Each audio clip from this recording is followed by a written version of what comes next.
Hello friends, welcome to this platform. स्वागत है आपका इस प्लेटफॉर्म में। तो आज का जो सेशन है वो जेटेड ईवीएस यानी लेवल 1 का सेशन है और ये ईवीएस का सेशन है 1 to 5 के लिए। और आज का जो मैं सेट पढ़ाऊँगी वो सेट 15वां सेट है, ठीक है। और 14 सेट तक मैंने वीडियो अपलोड कर दिया था फ्रेंड्स, आप लोग ज़रूर देखिएगा उस वीडियो को। तो आज का भी सेशन बहुत इंपॉर्टेंट होने वाला है, तो हम लोग टाइम को वेस्ट नहीं करते हैं और आज का सेशन स्टार्ट करते हैं।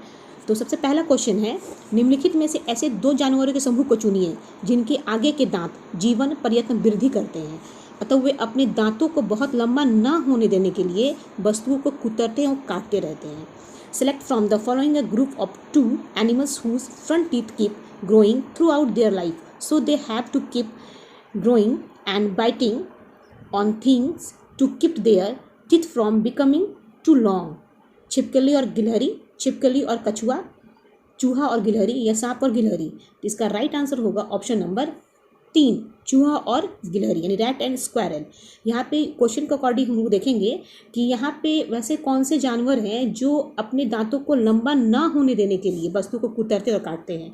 तो चूहा और गिलहरी जो है वो अपने दांतों को ना लंबा होने नहीं देने के लिए क्या करते हैं, चीज़ों को काटते और कुतरते रहते हैं ताकि उसका दांत जो है वो लंबा ना हो। और ऐसे भी विभिन्न जानवरों का जो दांत होता है ना वो विभिन्न प्रकार का होता है। तो दांतों के प्रकार जानवर द्वारा खाए जाने वाले भोजन के प्रकार पर निर्भर करता है, ये भी एक सही फैक्ट है, ठीक है। तो इसका राइट आंसर होगा ऑप्शन नंबर 3। अगला प्रश्न है, किसी विद्यार्थी द्वारा नीचे दिए गए कथन पर विचार कीजिए। Consider the statement given by a student. मैं जिस जगह से आई हूँ वह एक पहाड़ी इलाका है। हमारे यहाँ बहुत बारिश होती है और बर्फ़ भी पड़ती है। जब ठंड अधिक होती है तो हमें धूप में बैठना अच्छा लगता है। हमारे घर पत्थर तथा लकड़ी से बनते हैं। I have come from hilly area. It rain heavily and snow too in our place. When it is cold we like to sit in the sun. Our houses are made of stone and wood. तो यह छात्रा कहाँ से आई है, ठीक है। तो where has this student come from. Tinsukia Assam से, या चेन्नई तमिलनाडु से, मनाली हिमाचल प्रदेश से, या उदयपुर राजस्थान से। इसका राइट आंसर होगा ऑप्शन नंबर 3, मनाली यानी हिमाचल प्रदेश। देखिए यहाँ पे जैसे कथन के अनुसार दिया गया है कि छात्रा मनाली यानी हिमाचल प्रदेश से आई हुई है, ठीक है। तो हिमाचल प्रदेश का जो कुल्लू है, कुल्लू घाटी के अंतर्गत में स्थित मनाली न केवल राज्य है, ये सबसे आकर्षक पर्यटक स्थल में से एक है, ठीक है, बल्कि इसकी अंतर्राष्ट्रीय प्रसिद्धि भी मिली है, मनाली यानी हिमाचल प्रदेश। तो यह लोकप्रिय पहाड़ी स्थल है, याद रखना है, ये एक क्या है, पहाड़ी स्थल है, लोकप्रिय पहाड़ी स्थल है, याद रखना है, जो समुद्र तट से कितना है 2050 मीटर ऊंचाई पर स्थित ब्यास नदी के किनारे, कौन सा नदी किनारे, ब्यास नदी के किनारे स्थित है, याद रखना है। तो गर्मियों से निजात पाने के लिए इस हिल स्टेशन पर हजारों की संख्या में क्या करते हैं, सैलानी प्रतिवर्ष यहाँ पे आते रहते हैं, यानी मनाली यानी हिमाचल प्रदेश में। अगला प्रश्न है, निम्नलिखित में से ओजोन गैस के विषय में सही जानकारी चुनिए। Select the correct information regarding ozone gas from the following. Ozone gas की परत समताप मंडल में स्थित है। यह गैस सूर्य की परावैंगनी किरणों से हमारी रक्षा करती है। वायुमंडल में ओजोन की मात्रा केवल 0.00002% है। ओजोन की मात्रा में 1% की कमी होने पर 2% परावैंगनी किरणें पृथ्वी पर आने लगती है। तो यहाँ पे 4 स्टेटमेंट दे दिया गया और इसका ऑप्शन दिया है 1 नंबर में, 1 का दिया 1 2 3, 2 का दिया 2 3 4, 3 में दिया है 4 1 और 2, ठीक है, और 4 में दिया है 1 2 3 और 4। तो यहाँ पे जो 3 नंबर है यहाँ पे 4 होना चाहिए, ये चीज़ 4 होना चाहिए, ठीक है। तो यहाँ पे जो आंसर होगा, आपका आंसर होगा यहाँ पे ऑप्शन नंबर 4, यानी कि ऑप्शन नंबर 4 में क्या कहा है, 1 2 3 और 4, यानी ये चारों स्टेटमेंट इसके अकॉर्डिंग सही है। यानी कि ओजोन के लिए हम ये कह सकते हैं कि ये समताप मंडल में स्थित है, बिल्कुल सही है। और यह गैस सूर्य की परावैंगनी से हमारी रक्षा करती है, बिल्कुल राइट। और वायुमंडल में ओजोन की मात्रा केवल 0.00002% है, बिल्कुल सही। और ओजोन की मात्रा 1% की कमी होने पर 2% परावैंगनी किरण पृथ्वी पर आने लगती है, बिल्कुल सही। तो ये चारों स्टेटमेंट आपके ऑप्शन नंबर 4 में दिए गए हैं। तो ऑप्शन नंबर 4 जो बिल्कुल राइट आंसर है। अगला प्रश्न है, नीचे दिए गए जीव क्रमशः जंतुओं के किस वर्ग के हैं। To which class of animal to the following organisms belong respectively. छिपकली, चमगादड़, कलचीड़ी, बिच्छू। ठीक है। तो सरीसृप पक्षी, स्तनधारी कीट, सरीसृप स्तनधारी पक्षी कीट, या स्तनधारी सरीसृप कीट या पक्षी, या सरीसृप स्तनधारी पक्षी कीट। ठीक है। तो यहाँ पे 4 नंबर का जो आंसर होगा वो बिल्कुल 4 नंबर ही बिल्कुल राइट आंसर होगा। ठीक है, यानी सरीसृप, स्तनधारी पक्षी और कीट। जैसे छिपकली, छिपकली क्या है? एक सरीसृप है। चमगादड़ एक स्तनधारी यानी मैमल्स है। कलचीड़ी एक पक्षी है यानी कि बर्ड। बिच्छू क्या है? एक कीट है यानी कि इंसेक्ट। तो ये इसके अकॉर्डिंग पूछा गया है कि ये जो यहाँ पे ऑर्गेनिजम्स दिए गए हैं वो किस क्लास से बिलोंग करते हैं। तो छिपकली रेप्टाइल क्लास से बिलोंग करता है, चमगादड़ मैमल्स, कलचीड़ी बर्ड और बिच्छू इंसेक्ट। इसे राइट आंसर ऑप्शन नंबर 4 है। अगला प्रश्न है, पक्षियों की एक स्पीसीज यानी प्रजाति ऐसी है जिसका नर पक्षी सुंदर सुंदर घोंसले बुनता है और मादा पक्षी उन सभी घोंसलों को देखती है, उनमें से वह उसे चुनती है जो सबसे अच्छा लगता है और उसी में अंडे देती है। पक्षियों की इस स्पीसीज का क्या नाम है? There is a species of birds where the male birds weaves beautiful nets, the female bird inspects all the nets and chooses the one she like best to lay her eggs. What is the name of this species of bird? कोयल, weaver पक्षी यानी बया, शक्कर, खोरा या बसंत गौरी। इसका राइट आंसर होगा ऑप्शन नंबर 2 यानी वीवर पक्षी यानी बया, वीवर बर्ड। तो यहाँ पे वीवर बर्ड के भी ये बोला गया है कि ये एक ऐसी प्रजाति होती है जिसका नर पक्षी सुंदर सुंदर घोंसले बुनता है और मादा पक्षी उन सभी घोंसलों को क्या करती है? देखती है। ठीक है, और उसमें उसे चुनती है जो सबसे अच्छा लगता है और उसमें वो उसी में क्या करती है? वो अंडे देती है। ठीक है, तो उस पक्षी के उस स्पीसीज का नाम है वीवर पक्षी।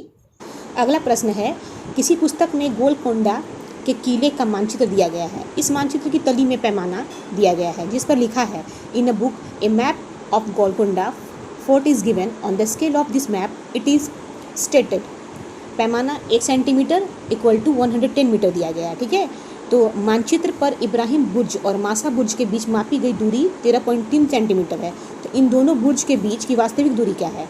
तो ऑप्शन दिया हुआ है, एक नंबर में 1.6 किलोमीटर, 2 में है 1.5 किलोमीटर, 3 में है 1.463 किलोमीटर और 4 में दिया है 1.7 किलोमीटर।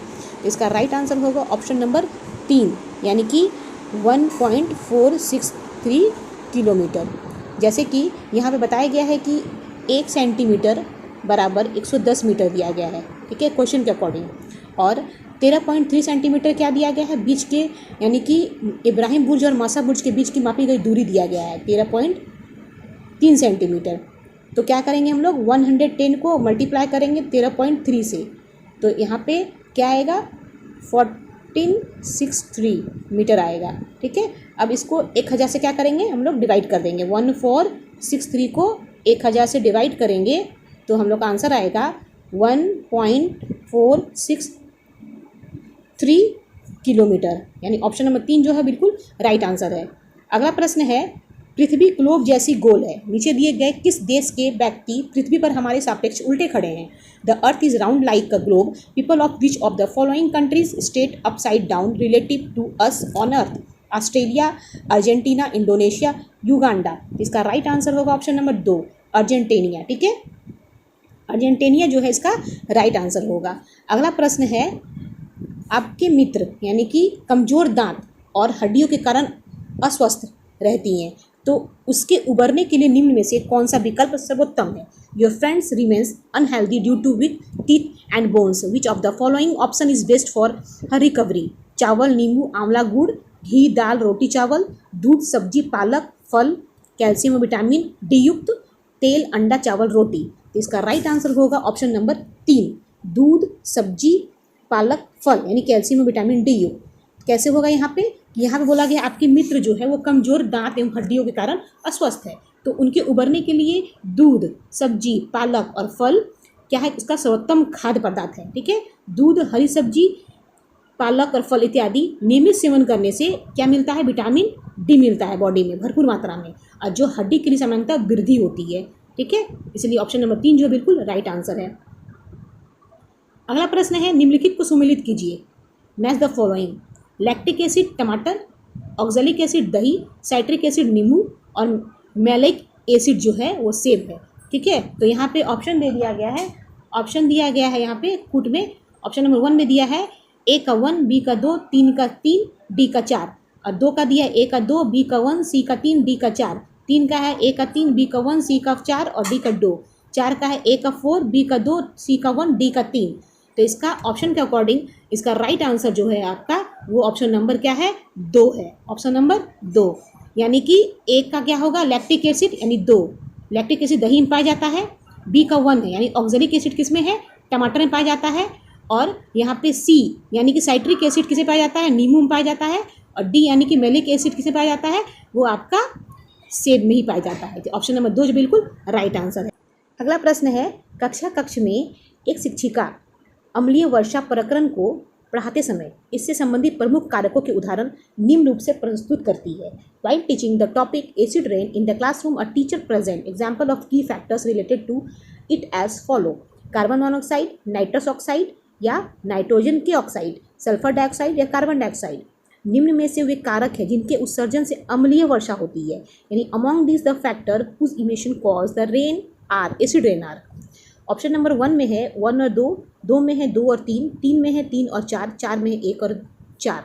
इसका राइट आंसर होगा ऑप्शन नंबर 2, यानी कि 2 और 3। यहाँ पे 2 और 3 जो है वो राइट आंसर है। स्टेटमेंट में 2 नंबर देख रहे हैं, नाइट्रस ऑक्साइड है, और 3 नंबर है सल्फर डाइऑक्साइड। यानी कि नाइट्रस ऑक्साइड और सल्फर डाइऑक्साइड जो होता है वो अम्लीय वर्षा का प्रमुख फैक्टर होता है, मेन फैक्टर होता है। ठीक है, ये मेन फैक्टर होता है। ठीक है, तो ऑप्शन नंबर जो 2 है बिल्कुल राइट आंसर है। अगला प्रश्न है, तालीकोटा या राक्षस तागंडी का युद्ध कब और कहाँ लड़ा गया था? When and where was the battle of Talikota fought? 1565 ईस्वी तुंगभद्रा में, 1565 ईस्वी के बन्नीहट्टी में, या 1560 ईस्वी को अहमदनगर में, या 1560 ईस्वी को गुलबर्गा में। तो इसका राइट आंसर जो होगा ऑप्शन नंबर 2 होगा, 1565 ईस्वी बन्नीहट्टा में। यानी कि तालीकोटा के निकट बन्नीहट्टा के पास यह युद्ध हुआ था। ठीक है, तो यह युद्ध कब हुआ था? 23 जनवरी 1565 को ये युद्ध हुआ था। ठीक है, अगला प्रश्न है, निम्नलिखित में से कौन से राज्य यात्रा मार्ग में आएंगे यदि कोई व्यक्ति ट्रेन से गुजरात से केरल तक की यात्रा करेगा? Which of the following states will fall on the route if a person travel by train from Gujarat to Kerala? Telangana और आंध्र प्रदेश, महाराष्ट्र और केरल, महाराष्ट्र और कर्नाटक, तेलंगाना और तमिलनाडु। इसका राइट आंसर होगा ऑप्शन नंबर 3, महाराष्ट्र और कर्नाटक। यानी कि महाराष्ट्र और कर्नाटक राज्य जो होता है यात्रा मार्ग में आएंगे यदि ट्रेन से गुजरात से केरल तक यात्रा करेंगे आप तब। इसलिए ऑप्शन नंबर 3 जो होगा ऑप्शन ये बिल्कुल राइट आंसर होगा। अगला प्रश्न है, एक शिक्षिका नागफनी यानी कैक्टस के पौधे की अवधारणा को स्पष्ट करते हुए इसकी प्रमुख विशेषताएं निम्न प्रकार से बताती है। While explaining the concept of a cactus plant, a teacher state its main characteristic as follow. उनकी पत्तियां कांटे के समान होती हैं, उनमें जड़ें नहीं पाई जाती, इनके तने की छाल मोटी होती है, यह मरुस्थल में उगता है। सही विकल्प का चयन कीजिए, choose the correct option. Option number 1 में है 1, 2 और 3, 2 में है 2, 3 और 4, और 3 में है 1, 3 और 4, और 4 में है ये सभी यानी ऑल ऑफ दीज। तो इसका राइट आंसर जो होगा आपका ऑप्शन नंबर 3 होगा, यानी कि 3, 1, 3 और 1, 3 और 4। तो स्टेटमेंट में हम लोग 1 नंबर देखेंगे, उनकी पत्तियां कांटे के समान होती है, बिल्कुल राइट आंसर। 3 में क्या है, उनके तने की छाल जो होती है वो मोटी होती है, बिल्कुल राइट आंसर। और 4 में है ये मरुस्थल में उगता है, बिल्कुल राइट आंसर। यानी कैक्टस के बारे में हम कहेंगे तो उनकी जो पत्तियां होती हैं वो कांटे के समान होती है, बिल्कुल राइट है। और उसकी जो तने होती है ना, उसकी छाल बहुत मोटी होती हैं, और ये मरुस्थल में उगता है। तो ऑप्शन नंबर 3 जो है बिल्कुल राइट आंसर है। अगला प्रश्न है, झूमकेती किस जनजाति संबंधित है? पहाड़ियाँ, संथाल, बेगा या थारू? इसका राइट आंसर है ऑप्शन नंबर 1, यानी पहाड़ियाँ। खासी गारो पर्वतीय जनजाति से ये संबंधित है। और झारखंड में स्थानांतरित कृषि को झूम कृषि कहा जाता है, इसीलिए हम लोग ये कह सकते हैं स्थानांतरित खेती को झूम खेती कहते हैं। झारखंड में याद रखना है इस चीज़ को। अगला प्रश्न है, घुमकुड़िया निम्नलिखित में से किससे संबंधित है? Ghumkuria is related to which of the following, Santhal, Munda, Ho या उराव। इसका right answer option number 4 Oraon. ठीक है, यानी घुमकुड़िया उराव जनजाति से संबंधित है। यह उराव जनजाति के युवकों एवं युवतियों के लिए एक महत्वपूर्ण शिक्षण प्रशिक्षण संस्था है और इसकी 2 शाखाएं होती हैं, जोंक एरपा। ठीक है, जोंक एरपा और पेल एरपा। 2 शाखा कौन कौन है, जोंक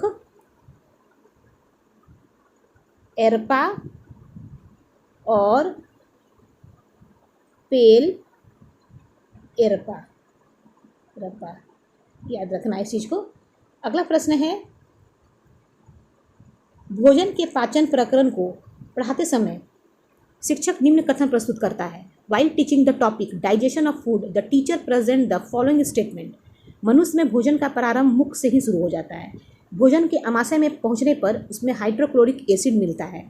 अमाशय से भोजन ग्रहणी में पहुंचता है जहां उसमें पित्त रस मिलता है। तो सही विकल्प का चुनना है, तो ऑप्शन नंबर 1 में है 1 और 2, 2 में है 2 और 3, 3 में है 1 और 3 और 4 में है ये सभी, यानी ऑल ऑफ दीज। इसका राइट आंसर होगा ऑप्शन नंबर 4, ये सभी। ठीक है, तो ये सभी कैसे होगा, तो स्टेटमेंट के अकॉर्डिंग हम लोग देखेंगे। तो मनुष्य में भोजन का प्रारंभ मुख से ही शुरू होता है, बिल्कुल राइट आंसर। यानी कि डाइजेशन का जो प्रोसेस होता है वो स्टार्टिंग प्रोसेस माउथ से ही स्टार्ट हो जाता है, ये बिल्कुल राइट आंसर है।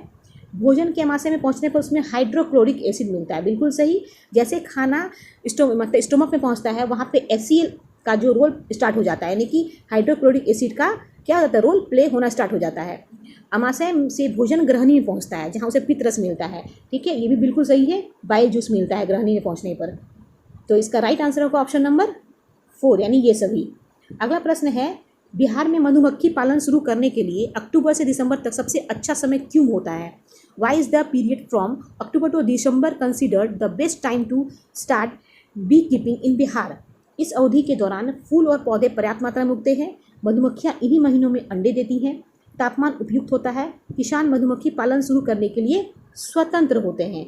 ठीक है, तो इसका राइट आंसर जो होगा आपका ऑप्शन नंबर 2 होगा। मधुमक्खी इन्हीं महीने में क्या करती है, अंडे देती है, एग ले करती है, इसलिए ऑप्शन नंबर 2 जो है बिल्कुल राइट आंसर है। अगला प्रश्न है, राजमा चावल और छोले भटूरे किस राज्य के सामान्य लोगों का सर्वप्रिय भोजन है। Rajma chawal and chole bhature are the most popular food items of common people of which state. Chhattisgarh, Gujarat, Punjab या उत्तराखंड। इसका राइट आंसर होगा ऑप्शन नंबर 3 पंजाब, यानी कि पंजाब स्टेट के लिए राजमा चावल छोटे भटूरे जो है वो सामान्य सर्वप्रिय भोजन है, याद रखना है। अगला प्रश्न है, 26 जनवरी 2001 को भुज में भूकंप के झटके आए थे। भुज किस राज्य में स्थित है। On 26 January 2001 an earthquake hit Bhuj in which state is Bhuj located. Gujarat, Maharashtra, Uttarakhand, Jammu Kashmir. इसका राइट आंसर होगा ऑप्शन नंबर 1, यानी गुजरात, याद रखना है, गुजरात इसका सही आंसर होगा। अगला प्रश्न है, नीचे दी गई उस विशेषता को चुनिए जो नीचे दिए गए सभी जानवरों में पाई जाती है। Select the characteristic from below that is common to all the following animals. कछुआ, अजगर, बाज, छिपकली, शहद की मक्खी। शरीर का सल्कों से ढका होना, भूमि पर तथा जल दोनों में रह सकना, अंडे देना या जहरीला होना। तो यहाँ पे सही विकल्प का चुनाव करना है। तो विकल्प 1 में क्या है, 1 और 2 है आंसर, 2 में 2 और 3 है, 3 में केवल 3 है और 4 में 3 और 4 दोनों है। तो यहाँ पे स्टेटमेंट के अकॉर्डिंग अगर हम आंसर देखेंगे तो ऑप्शन नंबर जो 3 होगा वो बिल्कुल राइट आंसर होगा, केवल 3 अंडे देना। कैसे, देखिए यहाँ बोल रहा है कि दी गई विशेषता को चुनी जो नीचे दिए गए सभी जानवरों में पाई जाती है। कछुआ, अजगर, बाज, छिपकली, शहद की मक्खी। तो ये सारे जो है यहाँ पे केवल 3 दिया हुआ है, अंडे देना, यानी कि सब में कॉमन क्या है, ये सभी क्या करते हैं, अंडे देते हैं। यानी कछुआ, अजगर, बाज, छिपकली, शहद की मक्खी सभी क्या करते हैं, ये सभी अंडे देते हैं, यानी एग ले करते हैं। ठीक है, एग ले करते हैं, इसीलिए ये सारा चीज़ सब में क्या है, कॉमन है। तो अंडे देने वाले जानवरों को क्या कहा जाता है, ओविपेरस कहा जाता है। इसे क्या हम लोग कह सकते हैं, ओविपेरस। और जो अंडे नहीं देते, जो बच्चे को जन्म देते हैं, उसे कहते हैं विविपेरस, याद रखना है। तो ऑप्शन नंबर जो आपका 3 है वो बिल्कुल राइट आंसर है। अगला प्रश्न है, भारत के किस राज्य या संघ शासित प्रदेश में पहाड़ों पर जंगलों के निवासियों की ग्राम सभा यानी पंचायत एक विशेष सभा में लॉटरी निकालकर यह निश्चित करती है कि परिवार को उस साल खेती की कितनी जमीन मिलेगी। In which state UT of India the gram sabha panchayat of forest dwellers on hills hold a special meeting to draw lots of decide how much land each family will get for farming that year। Ladakh, Mizoram, Arunachal Pradesh या झारखंड। तो इसका right answer होगा option number 2 Mizoram. यानी कि भारत का किस राज्य में, यानी मिजोरम राज्य में क्या होता है ना, पहाड़ों पर जंगलों के निवासियों की ग्राम सभा यानी एक विशेष सभा की लॉटरी निकालकर यह निश्चित की जाती है कि परिवार को उस साल खेती में कितनी जमीन मिलेगी। तो उस स्टेट का नाम है मिजोरम। अगला प्रश्न है, 3 पक्षियों का वह समूह जिसका प्रत्येक सदस्य वस्तुओं को हमारी तुलना में 4 गुना अधिक दूरी से स्पष्ट देख सकता है। जो वस्तु हमें 2 मीटर की दूरी से दिखाई देती है उसे यह पक्षी 8 मीटर दूरी से ही देख लेता है। कौन सा है? Which group of 3 birds has members that can see object clearly for times as far as humans can. An object visible to us from 2 meters is visible to them from 8 meter। बाज, कौवा, कबूतर, बाज, चील, गिद्ध, कबूतर, तोता, चील, कौवा, चील, बुलबुल। तो इसका राइट आंसर होगा ऑप्शन नंबर 2 बाज, चील और गिद्ध। वह काइट एंड वल्चर यानी कि बाज, चील और गिद्ध यह 3 पक्षियों का वह समूह है जिसका प्रत्येक सदस्य वस्तु को हमारी तुलना में 4 गुना अधिक दूरी से स्पष्ट देख सकता है। 4 गुना अधिक क्या कर सकता है? दूरी से ये स्पष्ट देख सकता है। पक्षियों का यह समूह जो लगभग 8 से 10 फीट की दूरी तक देख सकता है। दुनिया में ऐसे बहुत से जीव जंतु हैं जो अपने विशेष गुणों के कारण क्या पहचाने जाते हैं, इसलिए ऑप्शन नंबर 2 जो है बिल्कुल राइट आंसर है। अगला प्रश्न है, वायुमंडल में प्रदूषणकारी गैसों कार्बन डाइऑक्साइड, मीथेन, क्लोरोफ्लोरोकार्बन आदि की मात्रा बढ़ती जा रही है। इन गैसों के ऊपरी वायुमंडल में एकत्र होने से पृथ्वी के तापमान में वृद्धि और जलवायु में परिवर्तन हो रहा है। इसके लिए जिम्मेदार गैसों को कहा जाता है। The amount of polluting gases like carbon dioxide, methane, chlorofluorocarbon etc. is increasing in the atmosphere। Accumulation of these gases in the upper atmosphere leads to an increase in earth temperature and climate change। The gases responsible for this are called greenhouse gas। हल्की गैसें, भारी गैसें, प्राकृतिक गैसें। तो इसका right answer होगा option number 1 green house gases. ठीक है, ग्रीन हाउस गैसेस यानी कि कार्बन डाइऑक्साइड, मेथेन और क्लोरोफ्लोरोकार्बन आदि प्रमुख ग्रीन हाउस गैसेस होती है, याद रखना है। और इन गैसों के ऊपरी वायुमंडल में एकत्र होने से पृथ्वी के तापमान में क्या होती है? वृद्धि होती है। और जलवायु में क्या होता है? परिवर्तन होता है। जलवायु में परिवर्तन होता है। इसलिए ऑप्शन नंबर 1 जो है बिल्कुल राइट आंसर है। अगला प्रश्न है, आँख के किस भाग पर वस्तु का प्रतिबिंब बनता है? On which part of the human I is the image of an object form? प्यूपिल, cornea, iris या रेटिना? इसका राइट आंसर होगा ऑप्शन नंबर 4 रेटिना में, यानी कि दृष्टि पटल जिसको कहते हैं। ठीक है, तो आँख की रेटिना पर वस्तु का प्रतिबिंब बनता है। तो मानव आँख की लेंस प्रणाली एक प्रकाश संवेदनशील स्क्रीन पर एक छवि बनाती है जिसे हम लोग क्या कहते हैं? रेटिना कहते हैं। ठीक है, यानी मानव आँख के रेटिना पर बनने वाला प्रतिबिंब वास्तविक तथा उल्टा होता है। इसका जो प्रतिबिंब बनता है वो क्या होता है? वास्तविक और उल्टा होता है। यानी हम कह सकते हैं कि मानव आँख के रेटिना पर बनने वाला जो प्रतिबिंब होता है वो वास्तविक और उल्टा होता है। और एक सामान्य आँख के लिए निकट बिंदु कितनी होती है? 25 सेंटीमीटर होती है निकट बिंदु। ठीक है, अगला प्रश्न है, मनुष्य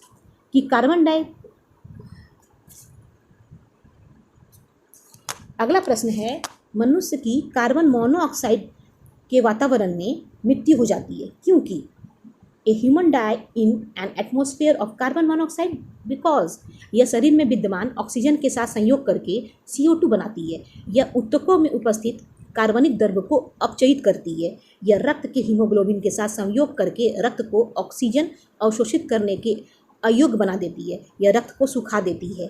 ठीक है, तो इसका राइट आंसर जो होगा आपका ऑप्शन नंबर 3 होगा। यह रक्त के हीमोग्लोबिन के साथ संयोग करके रक्त को ऑक्सीजन अवशोषित करने के अयोग्य बना देती है। यानी it combines with haemoglobin in blood or renders it incapable of absorbing oxygen. इसका राइट आंसर होगा ऑप्शन नंबर आपका 3 होगा। यानी कि कार्बन मोनोऑक्साइड जो होता है ना वो मनुष्य के अत्यंत हानिकारक गैस होता है मनुष्य के लिए। ये रक्त में हीमोग्लोबिन के साथ संयोग करके रक्त को क्या करता है? ऑक्सीजन अवशोषित करने के लिए अयोग्य बना देती है। इसलिए इस गैस के वातावरण में मनुष्य का क्या हो जाती है, मृत्यु हो जाती है। ठीक है, इसलिए ऑप्शन नंबर 3 जो बिल्कुल राइट आंसर है।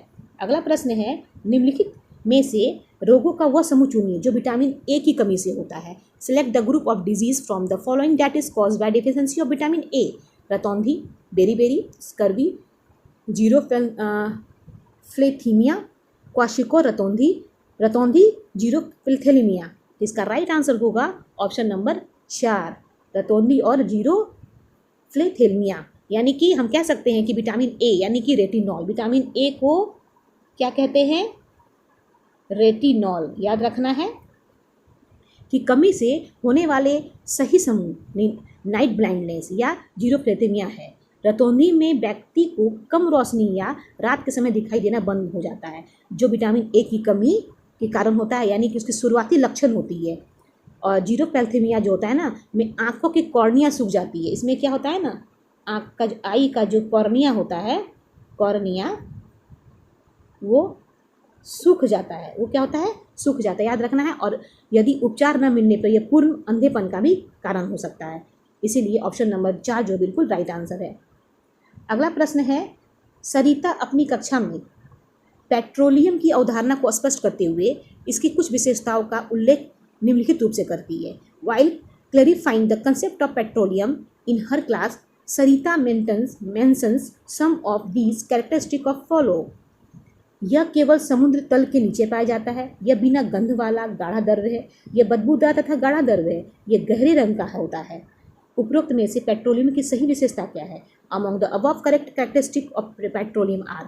1 नंबर ऑप्शन में 1 और 2 है, 2 में 2 और 3 है, 3 में 3 और 4 है, 4 में 1 और 4 है। तो इसका राइट आंसर जो होगा ऑप्शन नंबर वो 3 होगा, यानी 3 और 4, 3 और 4। तो स्टेटमेंट में हम लोग देखें 3 और 4 क्या है। 3 में है यह बदबूदार तथा गाढ़ा द्रव्य, बिल्कुल राइट आंसर। 4 में है यह गहरे रंग का होता है, बिल्कुल राइट आंसर। यानी कि हम पेट्रोलियम के बारे में ये दोनों कह सकते हैं कि यह बदबूदार तथा गाढ़ा होता है, यह गहरे रंग का होता है। तो ऑप्शन नंबर 3 जो बिल्कुल राइट आंसर है। अगला प्रश्न है, एक शिक्षक कक्ष में शिक्षार्थियों को खाद्य पदार्थ के परिरक्षण के कुछ उद्देश्य निम्नलिखित रूप से प्रस्तुत करता है। A teacher present some object of food preservation to student in the classroom as follow. फल एवं सब्जियों को बेमौसम उपलब्ध कराना, खाद्य पदार्थों के पोषक तत्व, रंग एवं स्वरूप को बनाए रखना, खाद्य पदार्थों को जीवाणु और रासायनिक तत्वों से होने वाले नुकसान से रोकना। उपरोक्त में से कौन सा कथन सही है? Which of the above statement are correct? Option number 1 में है 1 और 2, 2 में 2 और 3 है, 3 में 1 और 3 है, 4 में ये सभी है। तो इसका राइट आंसर जो होगा वो आपका होगा 4 नंबर, यानी कि ऑप्शन नंबर 4, ये सभी ऑल ऑफ दीज। कैसे? हम लोग स्टेटमेंट में एक बार देख लेते हैं कि ये सभी कैसे है। देखिए, फल और सब्जियां को बेमौसम उपलब्ध कराना, बिल्कुल सही। खाद्य पदार्थों के पोषक तत्व, रंग एवं स्वरूप को बनाए रखना, बिल्कुल सही। खाद्य पदार्थों को जीवाणु और रासायनिक तत्वों से होने वाले नुकसान से रोकना, बिल्कुल सही। यानी 4 नंबर जो ऑप्शन है वो बिल्कुल राइट आंसर है। यानी कि खाद्य पदार्थ के परिरक्षण का मुख्य उद्देश्य उन्हें जीवाणु और रासायनिक तत्वों से होने वाले नुकसान से बचाकर उनके पोषक तत्व, रंग एवं स्वास्थ्य को बनाए रखना है तथा फल एवं सब्जियों को बेमौसम उपलब्ध कराना है। इसीलिए विकल्प 4 जो है बिल्कुल राइट आंसर है। अगला प्रश्न है, पर्यावरण अध्ययन के शिक्षण के अंतर्गत इंटीग्रेशन यानी एकीकरण से तात्पर्य है। Under environmental studies teaching integration refers to. एक प्रकरण को पढ़ाने हेतु विभिन्न विषयों की सहायता लेना, प्रत्येक शिक्षार्थियों को स्वगति से उन्नति करने के अवसर प्रदान करना, विद्यालय में पाठ्य सहगामी क्रियाओं का संयोजन करना, अनेक विषयों को एक दीर्घ अवधि वाले कालांश में व्यवस्थित कर देना। तो इसका राइट आंसर होगा ऑप्शन नंबर आपका 1, यानी एक प्रकरण को पढ़ाने हेतु विभिन्न विषयों की सहायता लेना। यही होता है इंटीग्रेशन का तात्पर्य। यानी कि इंटीग्रेशन यानी कि अर्थ होता है उसका एकीकरण, अर्थात एक विषय को दूसरे से क्या करना, अंतर संबंधित कर पढ़ाना। पर्यावरण अध्ययन के शिक्षण के अंतर्गत इंटीग्रेशन का तात्पर्य होता है कि एक प्रकरण को पढ़ाने हेतु विभिन्न विषयों को क्या करना, सहायता लेना। सो ऑप्शन नंबर 1 जो बिल्कुल राइट आंसर है। एंड लास्ट प्रश्न है, प्रायः शिक्षा शास्त्री इस तथ्य से सहमत प्रतीक होते हैं कि पाठ्यक्रम का निर्माण एवं पुनर्निरीक्षण किया जाना चाहिए। Educational generally agree that curriculum development and review should be done by शिक्षकों एवं विद्यार्थियों के द्वारा, शैक्षिक व्यवसाय से संबंधित सभी व्यक्तियों द्वारा, शिक्षकों एवं प्रशासकों के द्वारा, इन सभी के पारस्परिक सहयोग के द्वारा। तो इसका राइट आंसर होगा ऑप्शन नंबर 4, इन सभी के पारस्परिक सहयोग के द्वारा। कैसे, देखिए, पाठ्यक्रम का निर्माण और जो पुनर्निरीक्षण होता है, इन सभी में शिक्षकों, विद्यार्थियों, प्रशासकों और विशेषज्ञों के पारस्परिक सहयोग के द्वारा ही किया जाना चाहिए। इसलिए ऑप्शन नंबर 4 जो बिल्कुल राइट आंसर है। तो आज का सेशन यही समाप्त होता है फ्रेंड्स। इस सेशन को जरूर देखिएगा। चैनल अच्छा लगे तो चैनल को जरूर सब्सक्राइब कीजिएगा एंड लाइक कीजिएगा एंड कमेंट कीजिएगा। आज के लिए इतना ही। Take care and bye.